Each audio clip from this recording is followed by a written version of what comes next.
All student are welcome to Jio Gyan education. जब हम राजस्थान का नाम लेते हैं तो सामान्यतः हमारे मन में रेत, सूखा, पानी की कमी का चित्र बनता है। लेकिन आज का ये विषय हमें यह समझाने में मदद करेगा कि राजस्थान केवल मरुभूमि नहीं, बल्कि यह झीलों और जल संरचनाओं की एक समृद्ध परंपरा रखता है। यहाँ की झीलें केवल जल स्रोत नहीं है, बल्कि ये इतिहास, स्थापत्य, पर्यावरणीय संतुलन और मानव बुद्धिमत्ता का प्रमाण है। इसलिए प्रतियोगी परीक्षाओं में राजस्थान की झीलें केवल तथ्य नहीं बल्कि कॉन्सेप्ट क्वेश्चन का आधार बनती है। राजस्थान की झीलों को समझने के लिए सबसे पहले हमें उनकी प्रकृति को समझना होगा। यहाँ दो प्रकार की झीलें मिलती है, खारे पानी की झीलें और मीठे पानी की झीलें। खारी झीलें मुख्यतः पश्चिमी राजस्थान में पाई जाती है, जहाँ वर्षा कम होती है और वाष्पीकरण अधिक होता है। इस कारण लवण सतह पर आ जाते हैं, जिसे हम कैपिलरी एक्शन कहते हैं। इसके विपरीत मीठे पानी की झीलें पूर्वी और दक्षिणी राजस्थान में देखने को मिलती हैं, जहां अपेक्षाकृत अधिक वर्षा होती है, पहाड़ी ढलान है और नदियां आधारित जल संग्रहण देखने को मिलता है। अब अगर हम राजस्थान की झीलों को राष्ट्रीय और वैश्विक परिप्रेक्ष्य में देखें तो हमें यह समझ में आता है कि राजस्थान जल संपदा में पीछे नहीं है। राजस्थान की सबसे बड़ी कृत्रिम झील जयसमंद झील है।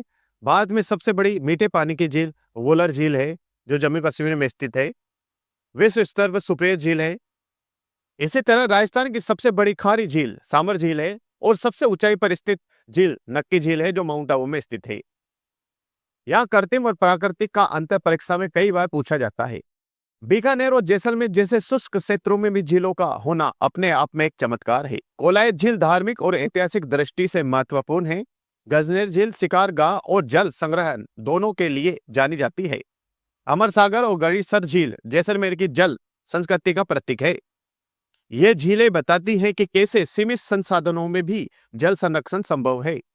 जोधपुर जैसे शुष्क क्षेत्र में कायलाना झील जीवन रेखा के समान है। इसका निर्माण 1872 में कराया गया था। आज भी ये जोधपुर की पेयजल आपूर्ति में महत्वपूर्ण भूमिका निभाती है। इसी तरह से बाल सम्मन झील, जो 12वीं शताब्दी में बनी, जोधपुर के जल प्रबंध की ऐतिहासिक गहराई को दर्शाती है।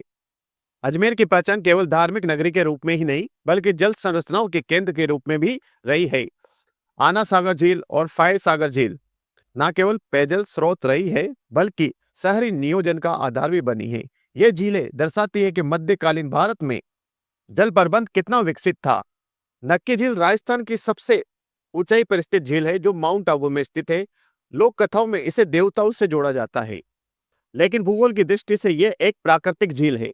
इसका महत्व पर्यटन, जलवायु संतुलन और सांस्कृतिक पहचान तीनों से जुड़ा हुआ है। उदयपुर को यूं ही झीलों की नगरी नहीं कहा जाता। यहाँ की झीलें आपस में जुड़ी हुई है, एक संपूर्ण जल प्रणाली बनाती हैं। पिछोला, फतेह सागर, स्वरूप सागर, उदय सागर और बड़ी तालाब, ये सभी मिलकर उदयपुर को जल सुरक्षित शहर बनाती है। पिछोला झील का निर्माण 14वीं शताब्दी में हुआ था। यह झील बंजारा समुदाय द्वारा विकसित की गई थी। इसके किनारे स्थित सिटी पैलेस, जग निवास और जग मंदिर इसे स्थापत्य कला और इतिहास का अनूठा उदाहरण बनाते हैं। उदयपुर की सबसे बड़ी विशेषता है इसके इंटरलिंक्ड लेक सिस्टम। एक झील से निकला अतिरिक्त जल दूसरी झील में पहुंचता है। यह प्रणाली जल संरक्षण और बाढ़ नियंत्रण दोनों में सहायक होती है।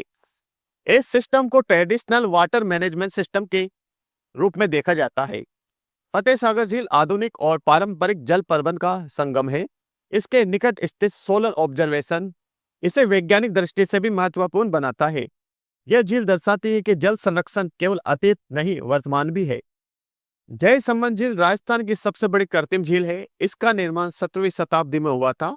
यह झील सिंचाई, जल संग्रहण और पारिस्थितिक संतुलन तीनों के लिए महत्वपूर्ण है। राजसमंद झील केवल जल स्रोत नहीं है, बल्कि इतिहास का शिलालेख भी है। इसकी 9 चौकियों पर उत्कीर्ण राज प्रशस्ति मेवाड़ के इतिहास को जीवंत रूप में प्रस्तुत करती है। पूर्वी राजस्थान में स्थित सिलीसेट झील अरावली क्षेत्र की एक महत्वपूर्ण झील है। आज ये पर्यटन का केंद्र है, लेकिन मूल रूप से ये जल संरक्षण के उद्देश्य से बनाई गई थी। अंत में हम यह कह सकते हैं कि राजस्थान की झीलें केवल पानी का भंडार नहीं है, ये इतिहास की गवाह है, संस्कृति के संवाहक है और भविष्य के लिए जल संरक्षण का संदेश देती है। तो इस वीडियो में इतना ही। अगर आपको ये वीडियो पसंद आता है तो इसे लाइक करें, शेयर करें और मेरे चैनल को सब्सक्राइब करें। मिलते हैं नए टॉपिक के साथ अगले वीडियो में। धन्यवाद।